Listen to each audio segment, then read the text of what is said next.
বঙ্গবন্ধুর কন্যা মাননীয় প্রধানমন্ত্রী শেখ হাসিনা। আমি আপনার জন্য মামুনুল হক শাইখুল হাদিসের সন্তান এই যুগে সেই ভূমিকা পালন করতে চাই। আমি আপনাদেরকে একটা হাদিস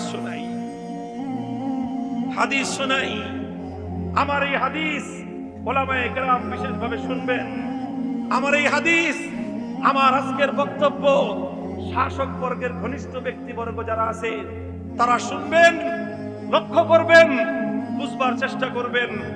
আমাকে পছন্দ না হলে যেই হুজুর পছন্দ হয় সেই হুজুরের কাছ থেকে হাদিসের ব্যাখ্যা শুনে নেবেন। হযরতে আমিরে মুআবিয়া রাদিয়াল্লাহু তাআলা আনহু তিনি একবার জুমার দিন খুতবা দিতে দাঁড়িয়ে একটা কথা বললেন, আল মালু মালুনা ওয়াল ফাইউ ফাইউনা।